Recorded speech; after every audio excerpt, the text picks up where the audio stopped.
Dans l'histoire, du coup, l'histoire, c'est vraiment une opposition entre deux camps. D'un côté, on a le village, le père et l'enfant, et de l'autre, on va voir l'armée austro-hongroise et le soldat. Donc le soldat, c'est celui qui parle, hein, on est d'accord. Dans ton texte, il y a aussi deux métaphores filées. Il y en a une qui est à propos de la chaleur d'un côté et le froid de l'autre. Le froid va être pour les soldats vraiment réservé à la mort, et la chaleur va plutôt être du côté de la vie. Et surtout le silence, enfin, et aussi le silence, qui va d'un côté représenter l'impuissance et de l'autre la violence. Donc gardons cela à l'esprit et passons au texte. Yep. Donc j'ai commencé ici le début de l'extrait, donc c'est l'extrait du 15 novembre 1915, c'est le premier extrait de ton texte, avant ça c'est de la mise en contexte, hein, j'appelle ça, donc c'est pas super intéressant à analyser, mais c'est pas forcément une mauvaise chose dans le texte. Bref, ici on a le vent froid de novembre. Du coup, oui, dans ma notation, j'ai surligné les éléments du coup de la métaphore filée. Donc ici le froid, ici embué parce que la buée sur la fenêtre c'est ce qui se fait avec la laine, tu vois, la chaleur humaine quelque part.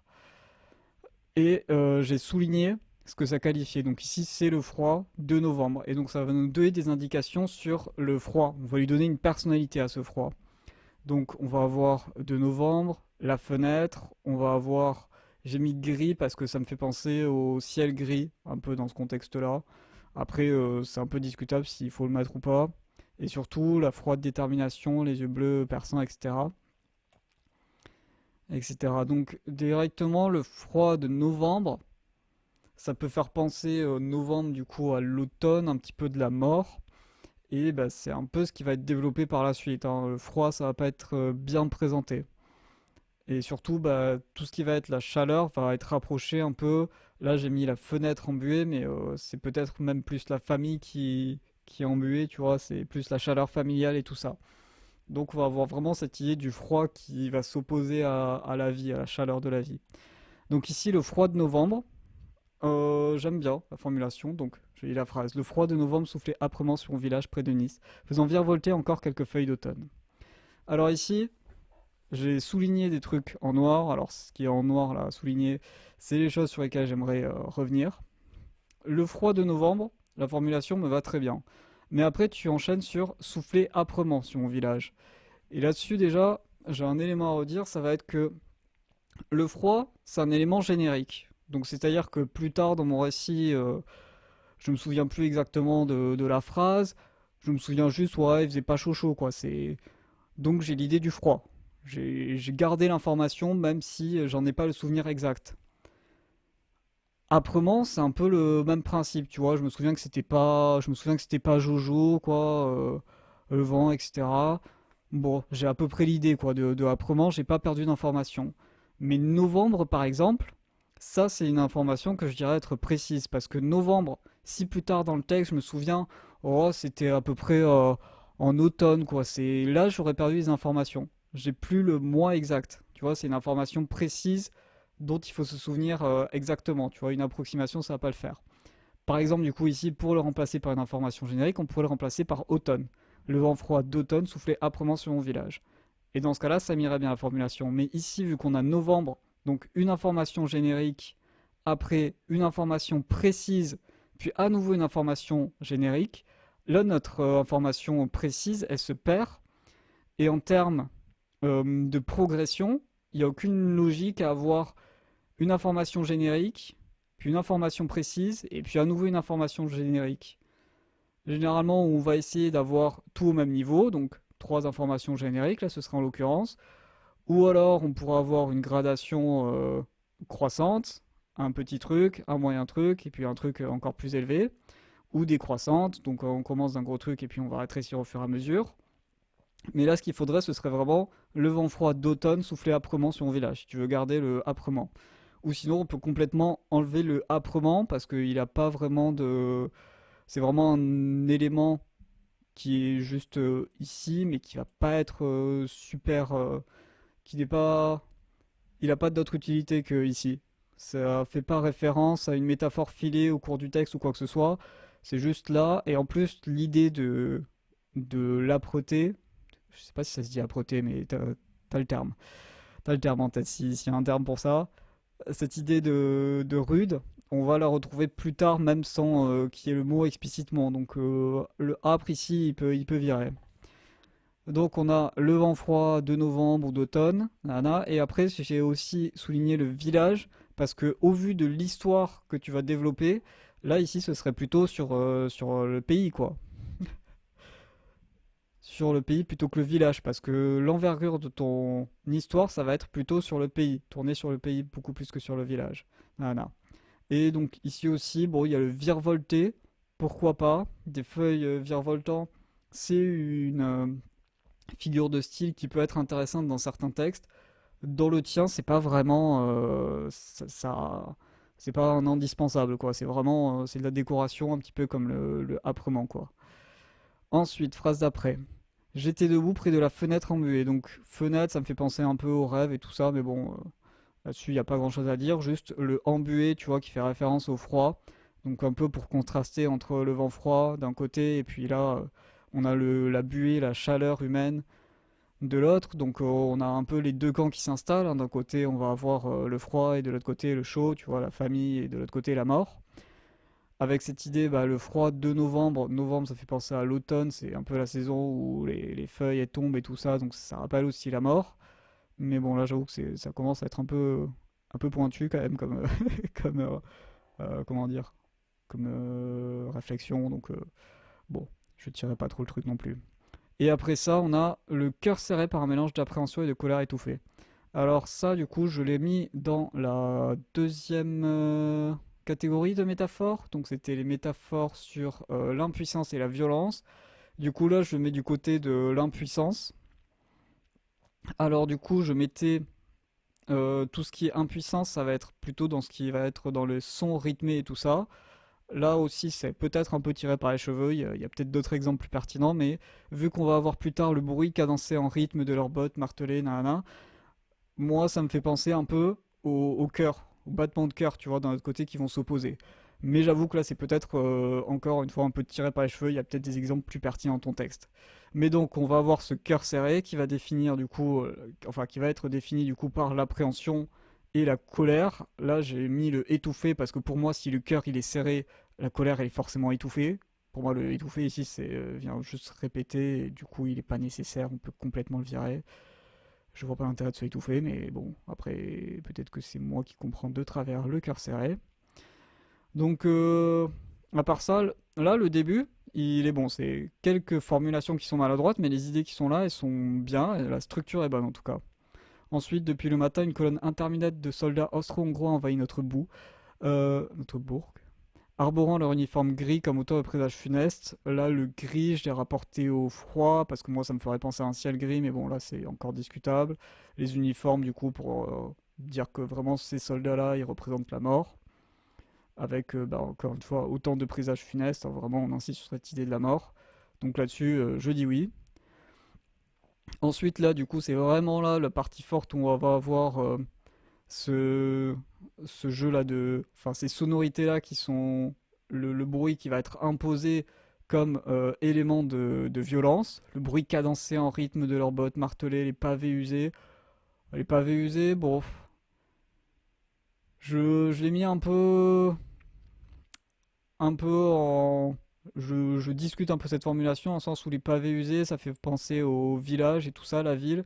Et encore une fois, la ville, c'est pas l'élément de ton texte, hein. Ville, c'est un peu comme les personnages, hein. Je l'ai mis dans mon tableau avec les personnages, mais c'est pas vraiment l'élément central de ton tableau là que tu essaies de faire. Chaque pas résonnant comme un coup porté à l'âme de notre pays. Voilà, là le pays, là je veux le voir le pays.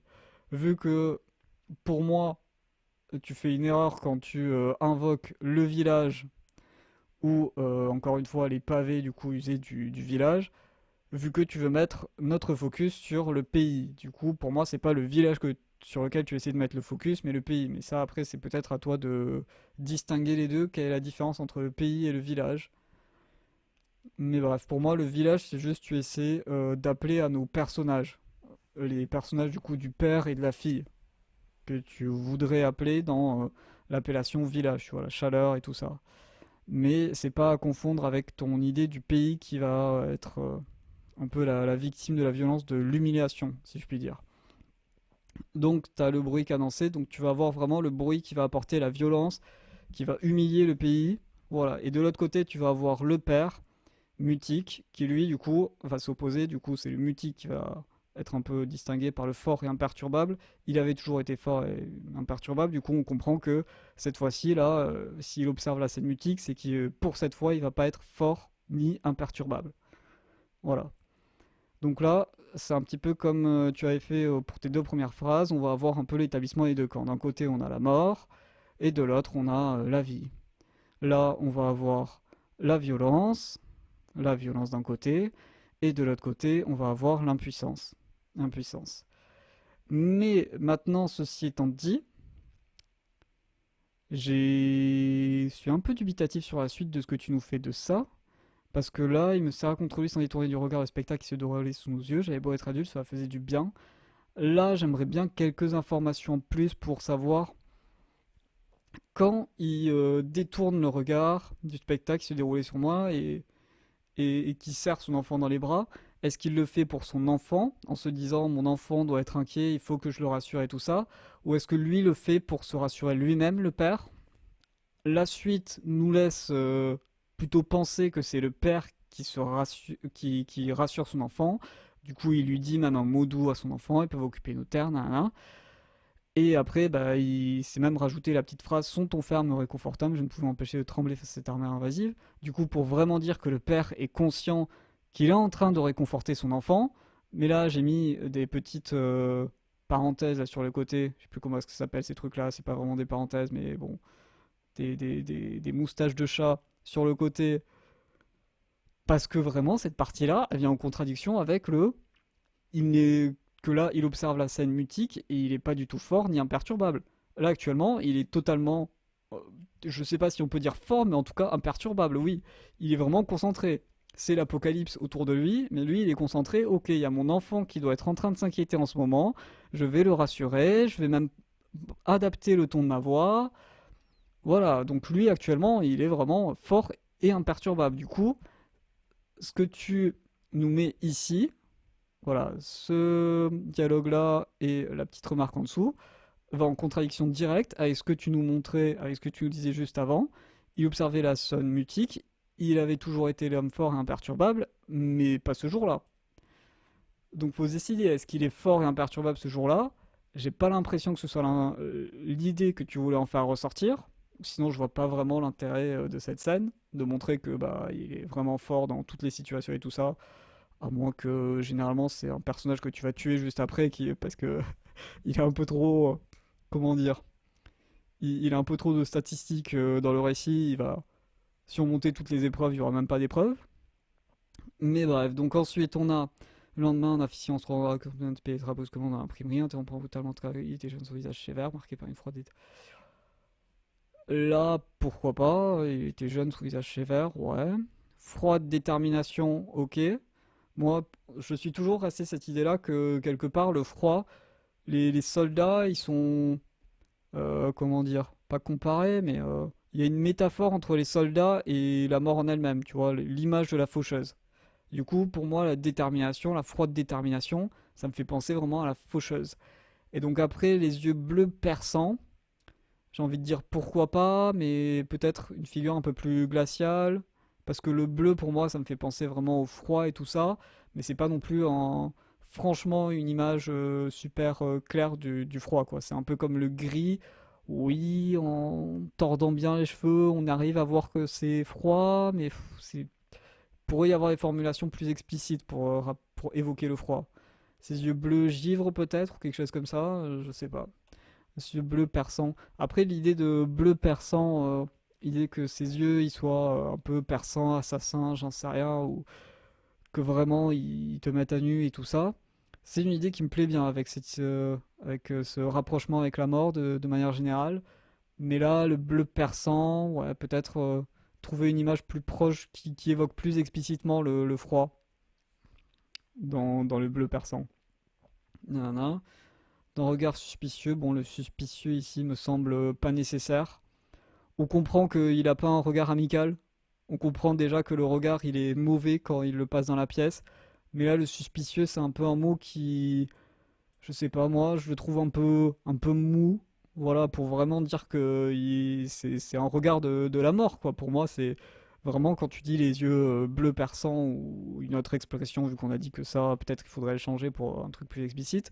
Pour moi, j'ai vraiment les yeux de la mort et tout ça. Et ensuite, on a un regard suspicieux, tu vois. Je suis pas sûr qu'il y ait forcément peut-être un terme comme inquisiteur, mais même là, je suis pas sûr que ce soit assez fort pour exprimer l'intensité de la scène.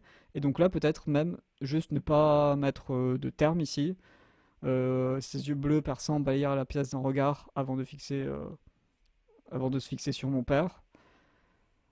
Ce serait suffisant, plutôt que d'essayer de mettre un terme ici qui va manquer d'intensité et donc pourrait nous faire, comment dire, ouais, le rendre moins convaincant qu'il ne l'est. Ensuite, par ordre militaire, cette imprimerie est fermée immédiatement. Alors là-dessus, ça va être sur les formations de phrases du coup de ce soldat. J'aimerais bien des phrases peut-être un peu plus directes pour les verbes. Cette imprimerie ferme immédiatement. Tu vois, quelque chose qui fasse vraiment, bah, ici tu dis, vu qu'il dit sèchement, quelque chose qui fasse vraiment une formulation sèche. Parce que cette imprimerie est fermée immédiatement, ça fait un peu plus délicat, un peu plus raffiné déjà que cette imprimerie ferme immédiatement. Vraiment un langage militaire. Et du coup, là, nanana. Ensuite, là, on va avoir à nouveau le père. Alors, déjà ici, on n'a pas de saut de ligne entre les deux dialogues, ce qui fait bizarre dans la structure du texte. Là-dessus, vraiment, mets un saut de ligne comme tu as fait partout ailleurs après un dialogue, quoi. Après un dialogue, paf, tu sautes une ligne, etc. Et puis tu reprends. Là, fais-le. Je suppose que c'était pour faire peut-être un effet du genre le soldat, il coupe le père au milieu de sa phrase ou quelque chose comme ça, il interrompt soudainement. Mais vraiment là, coupe, mais un espace entre les deux phrases, mais peut-être en trois petits points si tu veux faire un effet de, il va couper l'autre interlocuteur ou il va parler juste abruptement juste après. Tu vois, tu mets détermination trois petits points, toute activité susceptible de nuire à l'ordre établi, nanana. On comprendrait mieux avec des trois petits points que juste si tu refermes l'espace entre les deux. Et ensuite, c'est à propos du père. Mon père fit un pas en avant, essayant de masquer son trouble. Là, oui, là, enfin, essayant de masquer son trouble, je veux bien. Là, il est perturbable, ok. Il est un petit peu fort, mais pas super fort, hein. Il fait juste un pas en avant. Du coup, là, ça me va, la formulation. Mais, ici, je me demande, est-ce qu'il a vraiment besoin de parler? Mon père fit un pas en avant, essayant de masquer son trouble. Et après, on pourra voir directement le soldat qui continue de parler lui-même. Le soldat qui parle lui-même, parce que la parole, le bruit, on l'a dit, le son, c'est la violence, c'est la puissance. Et le père actuellement, il n'est pas censé être puissant, de ce qu'on a établi. Donc ici, j'aimerais bien avoir le père qui parle pas du tout, de manière générale. Ou s'il parle, bah surtout au vu de la situation où on a un soldat qui peut décider de la mort du père instantanément. Donc le père, il doit réfléchir, tu vois, quand il doit pas parler, il doit pas. Déjà, il s'avance, il fait un pas en avant, c'est déjà censé être énorme, tu vois. Il est pas censé pouvoir faire plus que ça ou être capable de faire plus que ça pour montrer que vraiment de l'autre côté, le rapport de force est déséquilibré. Ensuite, sur la phrase du soldat en elle-même, j'ai encore repéré le vous devez cesser immédiatement. Là où j'aimerais bien une forme plus sèche, hein, vous cessez immédiatement, quelque chose comme ça. Ensuite, pour la suite, je sentis monter en moi une indignation profonde. Bah là, du coup, encore une fois, on est sur bah, ce qui a été établi plus tôt. Donc le père, il est censé être la figure forte et imperturbable, mais qui là, au vu de la situation, il se fait écraser par la situation et il arrive ni à être fort ni à être imperturbable. Donc ici, on devrait voir les émotions du père. L'enfant, je l'imaginerais plutôt être dans un état de sidération. Donc l'état de sidération, si tu vois pas en psychologie, c'est un état où une victime dans un événement traumatique, son cerveau, ses sens vont arrêter de fonctionner. Il va plus être capable, on va dire, de réagir aux choses. Mais il arrive à la limite à voir ou à capter peut-être des images, des choses comme ça. Donc presque ici, j'aimerais avoir une phrase sur l'enfant qui voit peut-être le visage de son père se déformer, ou peut-être il sent juste la main de son père qui se resserre, qui serre la sienne très fort, quelque chose comme ça. Mais ici, là, il faudrait avoir des informations, oui, sur les personnages, mais sur le personnage du père, et pas sur l'enfant, pas sur les émotions de l'enfant. Parce que là, l'émotion de l'enfant de je sentis en moi monter, je sentis en moi une indignation profonde, c'est pas assez fort au vu de la situation, enfin je trouve. Là, c'est beaucoup moins fort que de la sidération. C'est l'enfant, il est capable, de un, il est encore capable d'avoir les émotions, d'avoir des réactions, et il arrive même à identifier quelles émotions lui arrivent dessus, là où là, il devrait vraiment être submergé. Là, il est au dépourvu. Nana. Et donc là encore, on a encore le père qui dit à l'enfant de me taire. Donc le père, il est pas du tout impuissant là. Enfin, il est pas du tout. C'était quoi? Il est pas du tout imperturbable. Enfin, si, il est pas du tout perturbable. Le père là, il est actuellement totalement imperturbable quoi. Il est fort. Hein. Il réussit même à dire, il réussit même à garder à l'esprit. Ok, mon enfant là, il est en colère et tout ça. Je vais lui dire de se taire parce que sinon ça va dégénérer et tout ça. Donc là, actuellement là, le père, il est imperturbable. Les soldats sortirent après avoir placardé un avis officiel sur la porte. Bon là après j'ai souligné des trucs, mais j'avoue que le placarder un avis officiel, je suis pas fan. Est-ce que vraiment c'est ça qu'ils vont faire tout pendant tout l'échange? Leur force, ça a été le bruit. Est-ce que leur sortie, ça doit être placarder un avis officiel sur la porte ou ouais, je suis pas fan. Peut-être plus quelque chose d'un peu plus sonore pour marquer leur sortie ou quelque chose comme ça. Et après, bah, nous laissant seuls dans le silence plutôt qu'avec les menaces. Les menaces, on a compris qu'il y avait des menaces et tout ça, mais autant revenir avec nos métaphores filées.